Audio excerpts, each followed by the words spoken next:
How's it going? This is Keanu Yamamoto with the Coachers Podcast. I'm here with one of my favorite coaches I've ever been around, and my high school volleyball coach, Sharon Peterson, two-time Olympian. She won seven national championships at the University of Hawaii Hilo, and she was the recipient of National Coach of the Year 5 times, and she's been inducted into 7 Hall of Fames. Coach Peterson, thank you for joining me. I kind of want to turn it over to you. Please talk about your progression and kind of how you got to where you're at now. Well, if I were to start, I would start in high school. And I remember thinking about what am I going to venture into, what career? And at that time, this is years ago, I figured there was secretary, nurse, or teacher.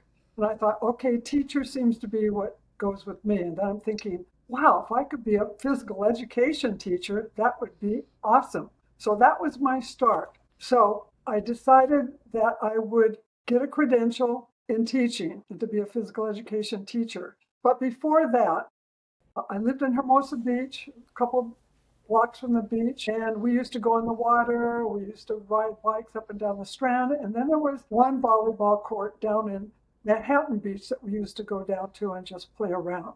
So after I graduated from high school, is that they had a tournament down in Manhattan Beach. 6 men, 6 women on the sand. So my friends and I decided, let's enter. I do not remember if we scored 1 point. I don't think we won any games, but I remember diving for a ball in the sand and going, this is great fun.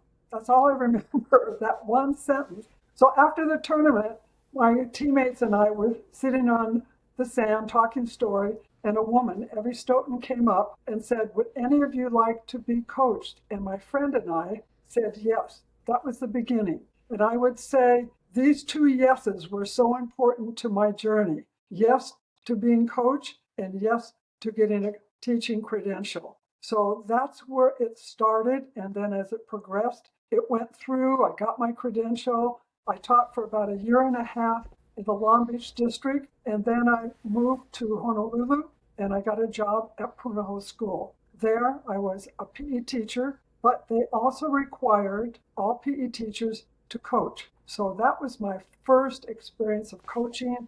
I fell in love with it then, and I'm still in love with it now. That's awesome. And you're currently at Parker School on the Big Island of Hawaii? Yes. When did you make the transition from HBA to Parker?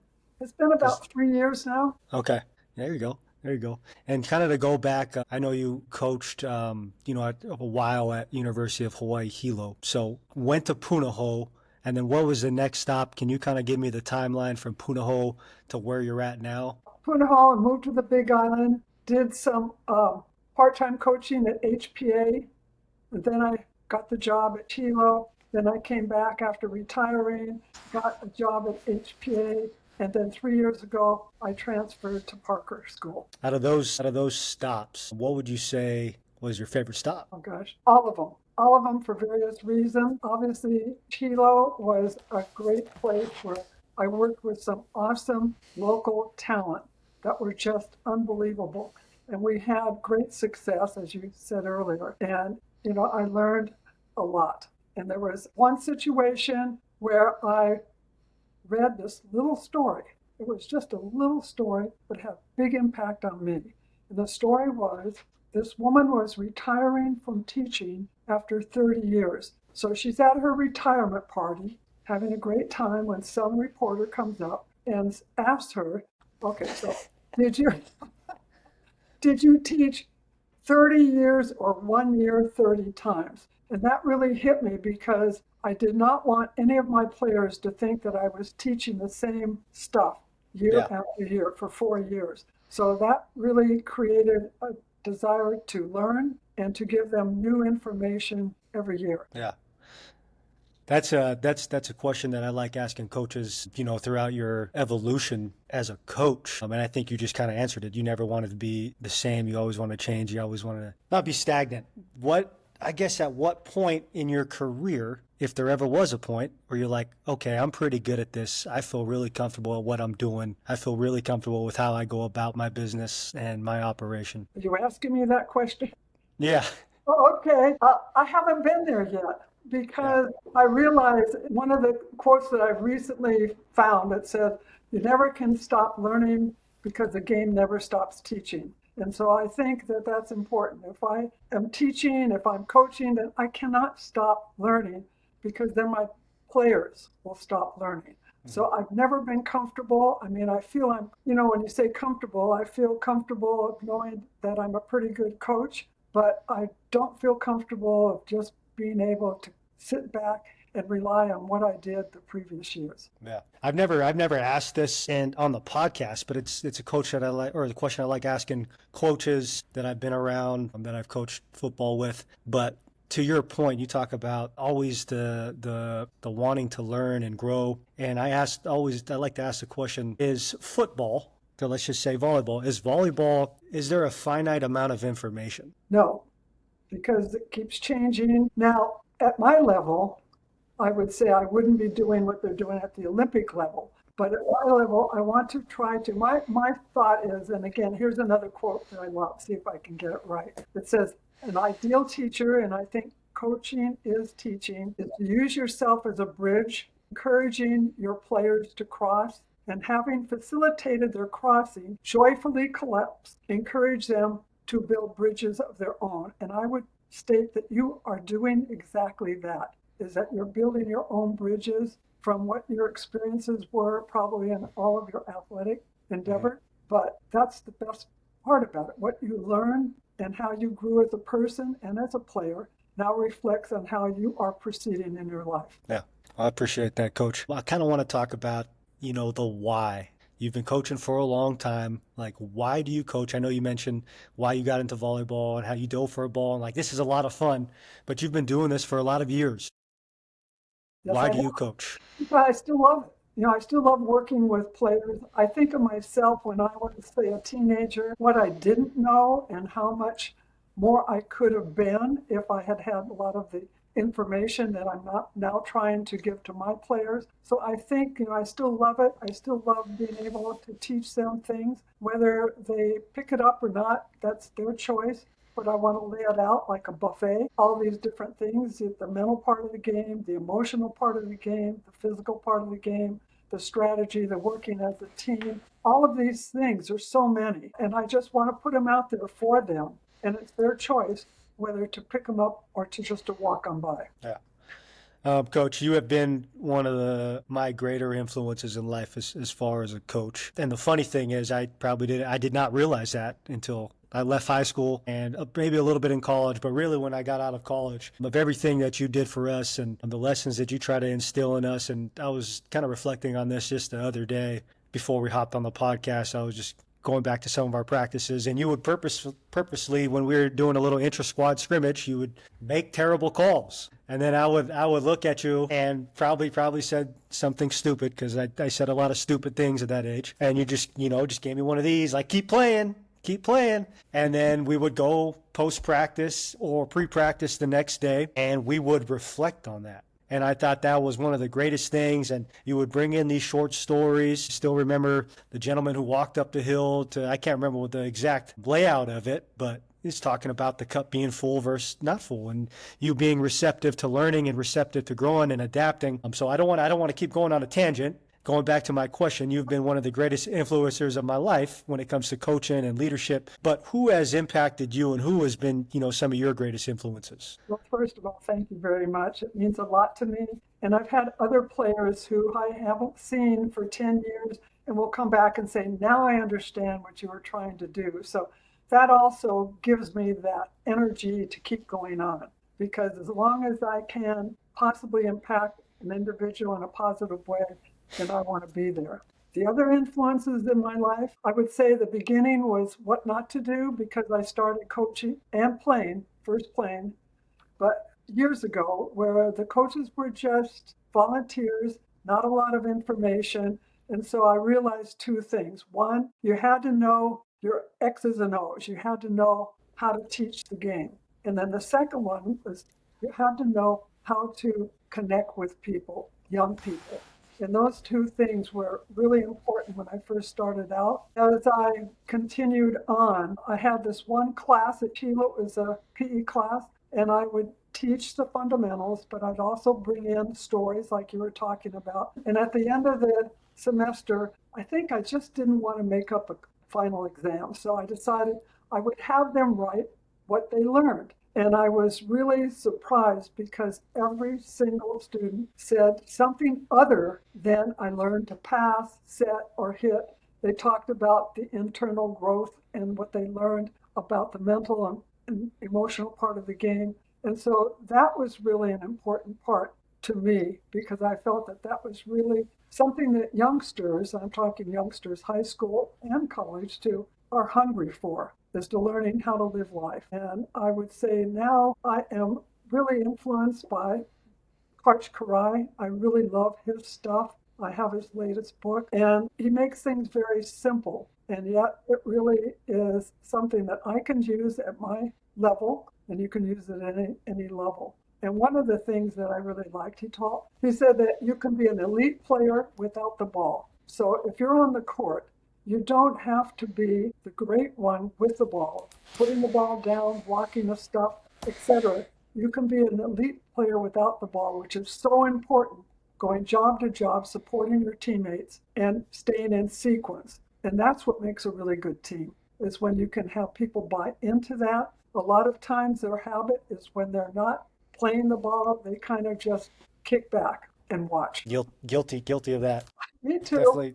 Definitely guilty of that. Which was funny that you brought him up because I don't remember the significance of it, but I have the ball during I think my senior year. We did a senior year banquet. We did a banquet after, and you wrote Karch on top of it. And I have the ball around the house because my son is obsessed with baseballs, footballs, basketballs, volleyballs, and it's perfect size for him to grab it and throw it. So you gotta enlighten me. I don't know if you can remember I do. why we put Karch on top of my ball. Well, there's a lot of things, but one of the things that I try to teach, especially my boys' team, but the girls too, is that Karch would say he would always lose the bounce contest. So when he was warming up, as usual, you'll see the guys, especially if they have that fast arm, they'll try to hit the ball as hard as they can. And he had some teammates that would do that. But he said when he was playing, he would go for spots. So he was really preparing, I think, to play for the team, which is one of the things that I've just recently come upon that I love. Instead of playing with the team, you play for the team. And to me, he was playing for the team. He was going for scoring points. And a lot of times when you go and you try to hit the ball, quote, hard, the block is right there ready for you. So that was really one of it. So it might have been saying Karch is being smart and going for the corners, going for different shots, hitting off the block. He was phenomenal that way. The other thing that he really did was that I love is he said he worked really hard to make his teammates successful.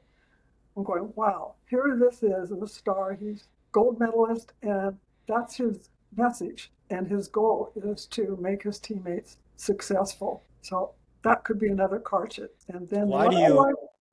I was going to say one more is preparation. He said, well, when you're well prepared, it takes pressure off of you, and you don't worry about losing. So that's just good. some of them, but he goes on and on. I love what he talks about. Kind of want to expand on playing for your team and making others better around you. Did you find that easier at the college level, or did you find that easier at the high school level? Well, I never thought about it till recently. That's why I think that my coaching is getting better, even though I think it's so long. I mean, I know that it's important, but to actually say it kind of hits home. It's not like saying, yes, you want to be a team, support, cover, do the different things, but to actually say that the great teams play for each other, probably mediocre to good teams play with each other. And I can see it in my teams here at the high school level. There are players that are out there on the court taking up space, but they're not really playing for each other. And that's a whole other level. And for me, that's something that I'm going to try to strive is to impart that knowledge on my but coming up teams so that we can have that thought in our mind instead of, I want to play well, I want to be a star, I want to be the go-to person, but to play for each other. Totally different. And Karch was that way. That's great, Coach. I appreciate you sharing that insight there. When you talked about expanding on the mental and emotional part of the game, when did that take place? Like, was that early in your career? Was that kind of inspired by a coach that you had? I would say it came early in my Chilo coaching career. We won a championship, and then the next year we struggled. And I was thinking, because it was just coming kind of on the scene, the middle part of the game. It's not like it is today. And I was thinking, well, should I dip into this? Will it turn out to be a positive thing, or will it just backfire on me? And I decided to dip into it. So I started there, and I had great players, and they also bought into the ideas that we can be better. And so we went on to win more championships.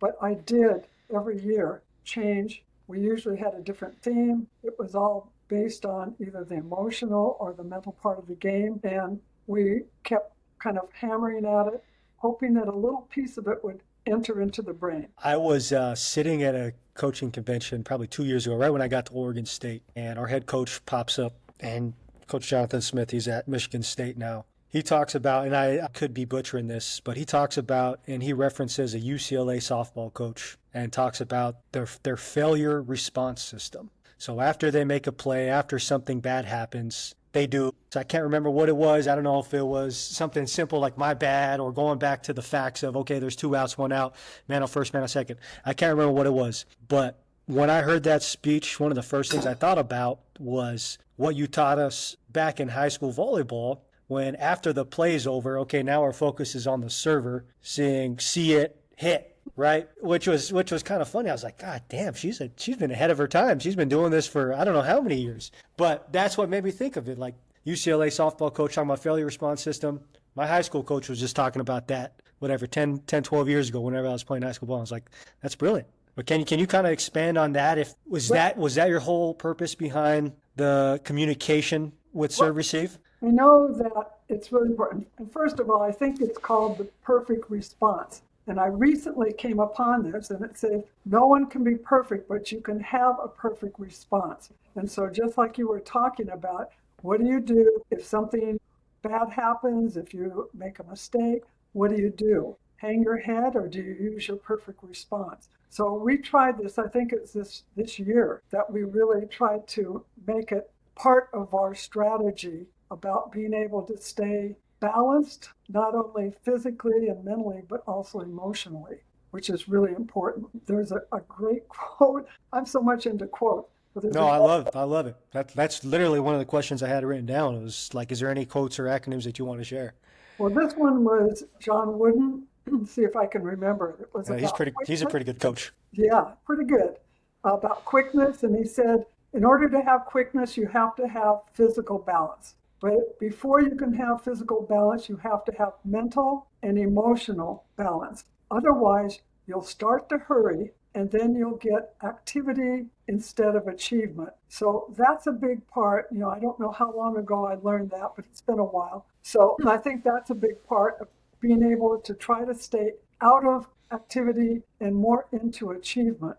And that takes practice. It takes discipline. It takes changing habits. Yes. And if you want to ask me what I think is the biggest challenge in coaching, I think it is changing habits, changing from poor habits to good habits. I'm gonna ask something along those lines, and then I didn't mean to throw you off. No, not at all. Just a deeper dive, because I read James Clear, Atomic Habits. I read The Power of Habit, and I do think there's a lot of stuff that I've taken and then I applied, but at the same time, I think I could be a lot better. But you talked about habits and changing habits, and how do you do that when you only have an hour and a half to 2 hours with that kid? Because to me, it's like, yeah, they could have good habits within the realm of sports, but I do think everything they do outside of sports directly or indirectly affects what they do within sports. I agree. What they say about habits, another quote, it's difficult to create good habits, but easy to live with. It's easy to develop bad habits, but difficult to live with. So what I try to encourage my players is to do as many of the good habits, and there are a lot of them, and many players do not have a lot of good habits. But I said, it's going to be so easy for you when you're in the game, because the good habits will just flow and the game will come easier. And a big part of the good habits, and this is from Karch, was the premier skill of volleyball, and it probably is in a lot of other sports as well, is being able to focus or to see, to read the hitter, to read the play. And I think that's really important. And then you asked influence. I also had a book on the samurai. I go all over the place. But samurai, and they had the fourth, they're great, probably the best fighters in the world. And the first thing on their list is eyes, and that would be reading the play. Second, footwork. Third, courage. And fourth is physical power. Now, a lot of times we kind of have it in reverse. So what I have been trying to do is to get them to understand the good habit of focusing on the here and now, keeping in sequence, keeping going job to job. There's a lot there. And so can they do it in 4 years? Probably better, but it's one of those things. I mean, I'm still working on my good habits, not on the court, but in life. And I think we all are. But that's something that we can look at and achieve. And I think it's well worth it because it makes life easier. And I'm going to say one more person, Emmett Fox, who's an author and he's a philosopher. And he says this, he said, all you have to worry about in life are your own thoughts. That's it. You don't have to worry about, and that's the thing about, do you see life coming at you or to you, or is it for you? So if you make a mistake and you have that mindset of this is for me, then it's going to be a problem solving and you're going to be better. If it's to me, then you're going to feel like a victim and probably stay where you are. He said that, and then the last thing he said is that you have to learn how to think. If you know how to think and you know how that life is only your own thoughts and you realize that you're putting your world out from you instead of the world coming in at you. Totally different. You're in control, you make the decision, and that's how you create your life. So, I mean, it's powerful stuff. This is exactly what I wanted from this conversation. Good. Just a bunch of knowledge bombs that you're dropping on us. Oh, yeah. Well, really good. That's why I like to coach, because I keep learning things and I think I've got to give this to my players. This is outstanding. And to me too. Basically, they say you teach what you have to learn. Ooh, say that one more time, please. You teach what you have to learn. That's beautiful. Only, Could you talk about just the importance of reflection? I brought it up a little earlier, but I know every time after post game it was shake the other team's hands, say a quick hello to the family, and then we're all huddled up talking about the game. And then the same thing after practice. It wouldn't be after practice, but it would be going into the practice the next day. Can you talk about why reflection is so important for your philosophy and just in general? I think it's good, but you need to have both sides, the reflection of what you did well and lessons to learn. I remember the situation that I had at Kilo, and we at the beginning did really great stuff. I mean, our record at the end would be like 26-2. And then I hit a team where all of a sudden we started losing and we kept losing. And I kept trying to say, okay, it's early in the season. That was the first. Then I said, you learn more by your losses than your wins. It's the second thing. Then finally, we kept losing. I said, we haven't peaked yet. So, I tried to be supportive. It was very difficult, but I tried. So then we go over to play a rival in Honolulu. And we lost, and I was really upset. So I'm walking, and we're supposed to have a team meeting, and I was just steaming because I felt like we gave the game away. So I walk in, and fortunately... Did you throw like a water cooler or something like that? Did I what? Did you throw a water cooler? No, I could have, though. But walked in, and fortunately, I wasn't ready to say anything because I knew it would come out really badly. So I just said, any comments? And I was shocked. Every single player shot their hand up, and I was just amazed. And each one picked out something that we did right, something we improved on. And what I found is that each one saying something, my level of anger just started to go down and down and down. And at the end, I had no anger. So what I did is I learned. They were my teacher. I was a student. I learned how it's important to be positive. You can reflect on what you want to do next and what you want to learn or to do better, but it's important to be able to support them, especially in losses. And I will tell you another story because it just came to mind. I got this on Facebook just recently. It talked about a professor, and he told the students he was going to give an exam. So he handed out a piece of paper and he had it face down. And once he handed them all out, he had them turn it over. And basically it was a blank piece of paper with a black dot. And so he asked them to write about it. And so after they finished, they handed in their papers and he read each one out to the class. And each one was about the black dot and what it represented to him. And then he said, and I wish I could do it as eloquently as he did, he said, you had that small black dot in the center of the page. Why didn't you talk about all of the white surrounding area and basically all the good stuff? So that was kind of what reminded me when I told this story. But it's so easy to get into the black dot, and I've done this time and time again. But this is going to be my goal, is to stay with the white piece of paper that surrounds the black dot. I think it's kind of cool that one of the things I remember you most by was those conversations post game and pre-practice came from you losing a game, and just by happenstance you just asked for comments, and then you just kind of rolled with it and made it part of your process, and it's been really good. Yeah, I have found by doing that I am amazed at some of the comments that my players have. Very insightful and very mature. So I would really lose out if I didn't ask. And the other thing that I realize is that some people will always step forward with a comment and other people will step back. So I feel that it's important that I ask each and every one for a comment. And sometimes the people that step back have wonderful comments that are just really, I just kind of shocked. But that's what I have found. And so, it's amazing. I mean, I've just had so many amazing kind of little miracles that I've gone through since I've been coaching so long that it makes me want to have more. So before we start getting into talking a little bit about team dynamics and construction of the team, I briefed you ahead of time. My daughter had a question for you. It's the Nella question of the day, and her question was, what is your favorite cake? I would have to say always chocolate, always. And I have to tell Anella, your daughter, my dog is named Anella. So every time I see my dog, I will be thinking of her and chocolate cake. I got her up. She's upstairs in our room right now. I gave her a bunch of snacks and threw on some Disney Channel for her. So she's Our set. dogs And then, are there, they're sitting patiently waiting. yeah. All right. So let's talk a little bit about team dynamics. I know a lot of it kind of come up in this conversation as we've kind of went along. But what does team mean to you?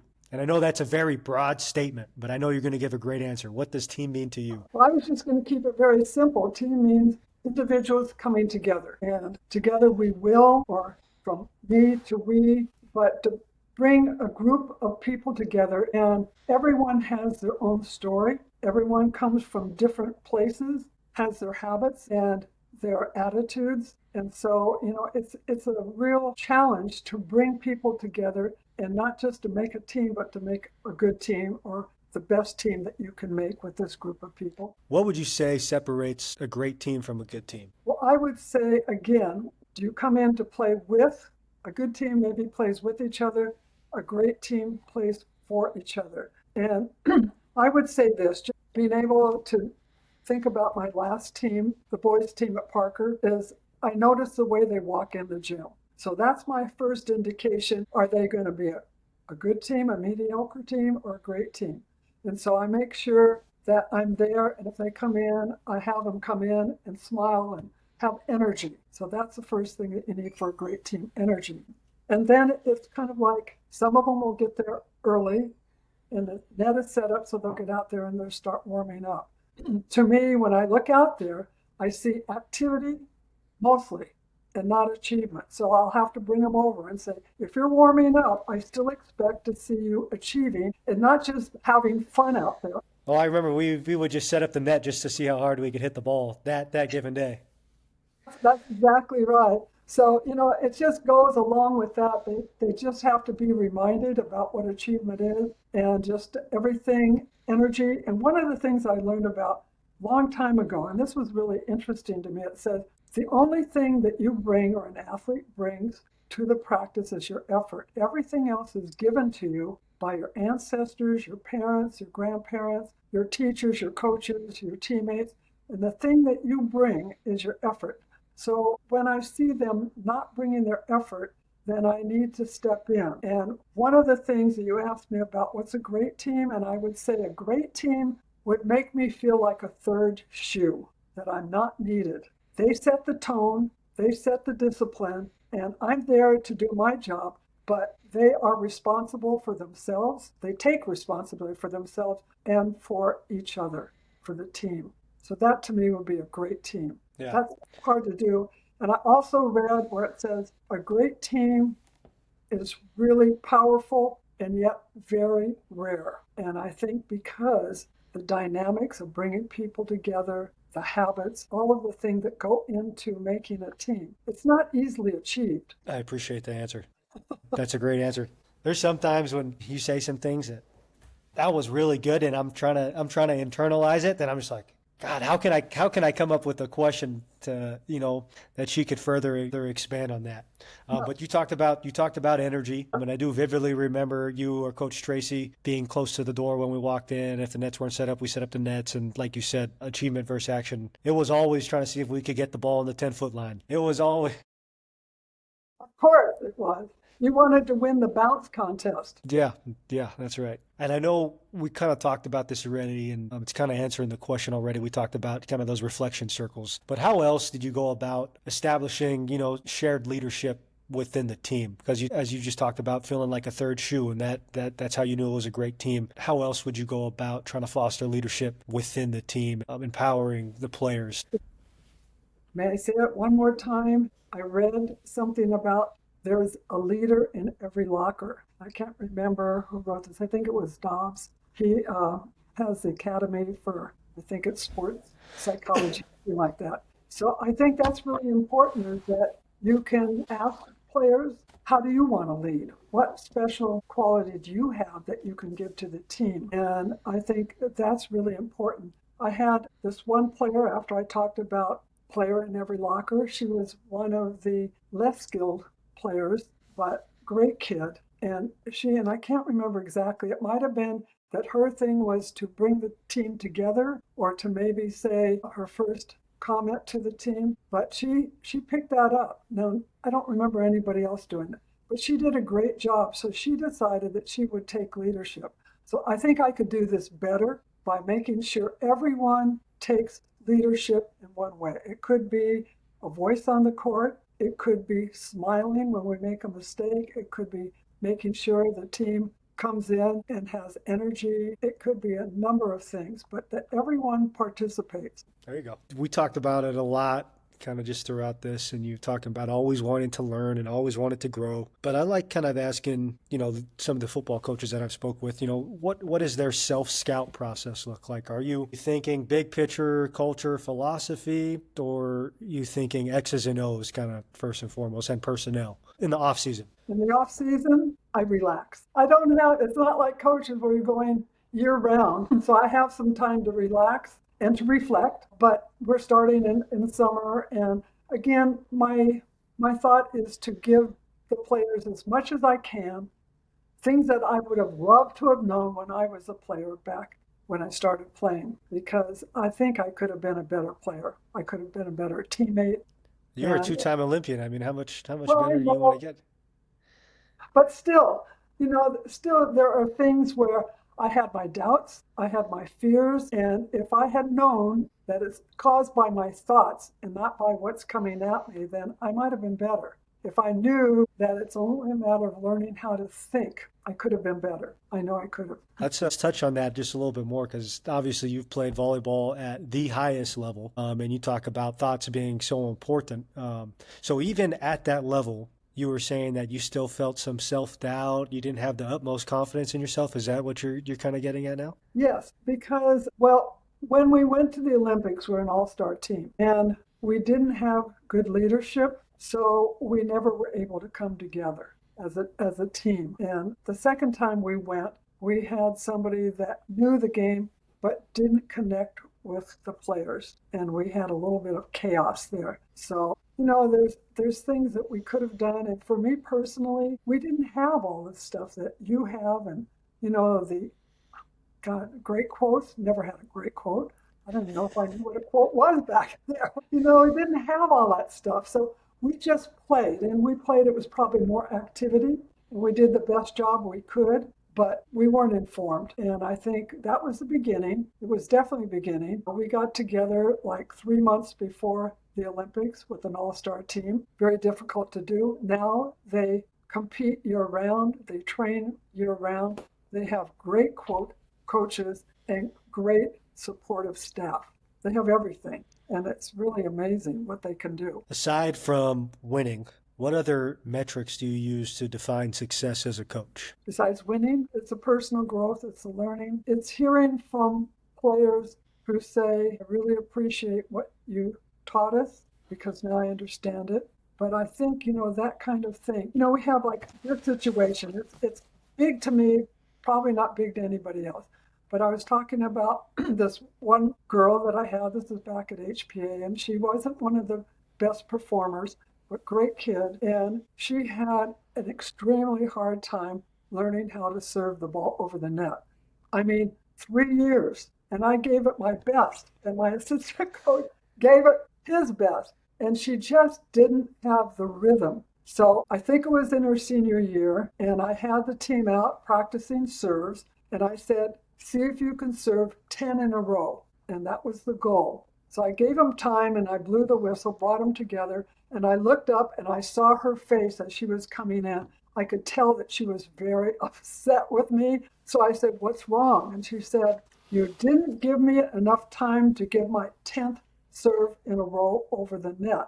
And I mean, I looked at her, and so I just pointed towards the end line, just like this. And everyone on the team goes, Coach, don't make her do that. Don't make her go back there and serve. Don't, and I looked at her, and she looked at me for about 2 seconds. And because I didn't make her go back, I was giving her a choice. So she looked at me hard for about 2 or 3 seconds, and she turned and went to the end line. Now here it is. She's got all of her teammates looking at her, all of them saying, don't do this to her. No, don't do this. And I'm just sitting there thinking, she'll never make it over. And she did. She got her 10th serve in a row over the net. To me, it was a championship. I was so proud of her. I mean, I don't think I could have done it. I mean, with everybody kind of worried that you're not going to do it, and you do it anyway. So those kind of things I look forward to, and they mean a lot to me. I probably remember more than scores or how many, what a record, but I can remember those things. And that's what I'll always remember. Obviously, a lot of success throughout your career. And I love the story that you just shared, and that was going to be, one of the questions as far as, and I know I asked you, would you like better, coach in college or high school? But is there a particular team or a particular year where I guess might have been your favorite throughout your career? No, I mean, I've got all kinds of favorites for different things. At Hilo in 1981, we won 2 championships, and it was magical because, and I mean, the story goes on, but we lost and had to come from behind in matches. So we came through the losers bracket. We had to play a team from Texas Lutheran who had one of the Olympic players who was the captain on the team, on this team. And so, our tallest was 5'8". Our shortest, our setter, was 5'3". We called ourselves short and sassy. And we played. No one expected us to win. We had to beat them 2 out of 3 times. And then we had to play them again right afterwards, 2 out of 3. And we were able to win 4 straight games. That's awesome. That's awesome. Yeah, it was amazing. So that had to be a special one because it had, for instance, one of my players hit a ball, got blocked, hit off her head, went down for a point. That you just knew it was fate. Another girl who injured her ankle, and she was hobbling. She was an outside hitter, hobbling, and then her dislocated shoulder problem came back. So she was hobbling. This is like 2 weeks before we go and shot put in the ball. But in this final day, she was unbelievable. It was the best performance of her life.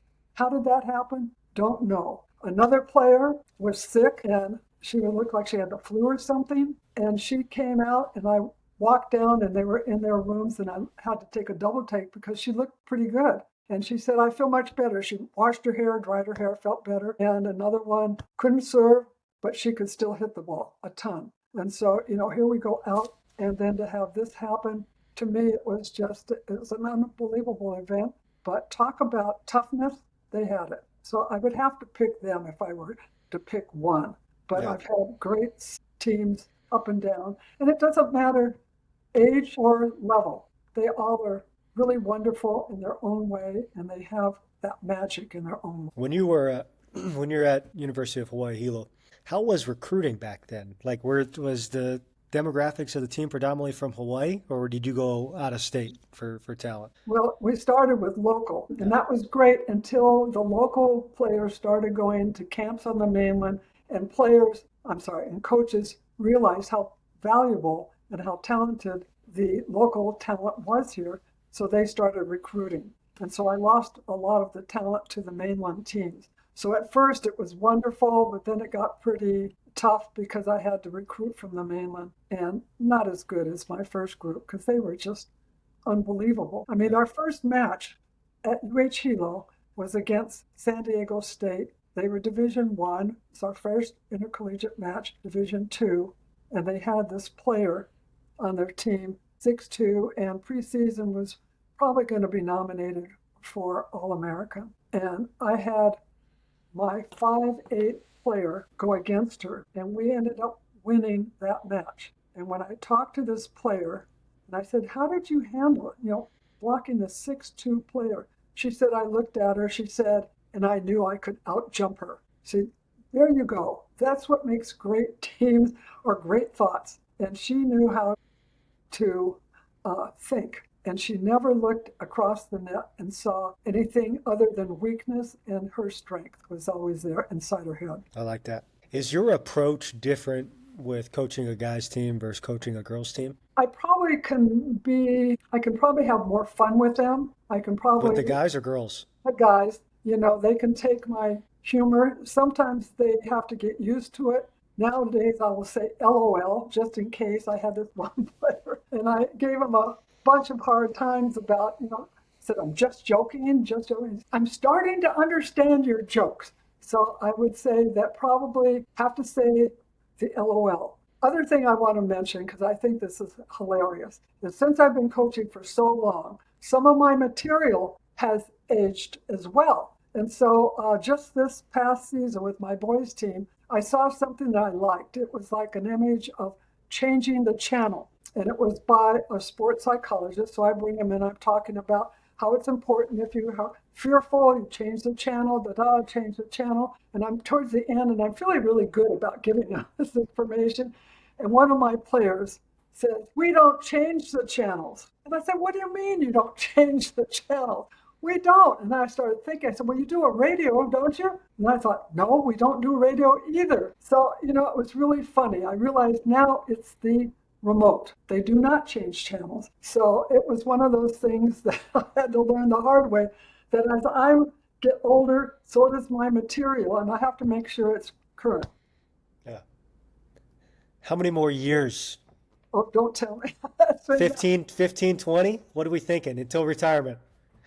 well, I have to tell you, one of my doctors said, he said, because I was asking him, "How do you keep your brain healthy?" And he said, "The best thing I can tell you is to keep coaching." So that's part of my motivation, is that I want to keep my brain active, Yeah. and I love the challenge. Otherwise, I'd be just home with the dogs. And Uncle Greg. And Uncle Greg. Well, he's in his office, so it's just me and the dogs.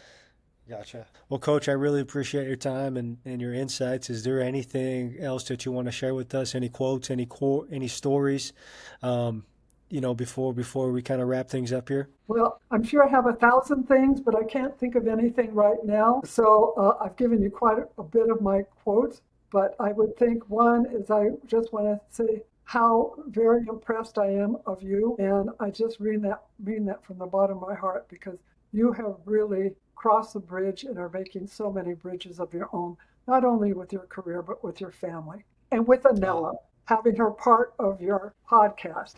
I'm so impressed. I appreciate that, Coach. You're welcome. Thank you so much for your time, and tell Uncle Greg it was good to see him. I will. Take Okay. care, and thank you very much.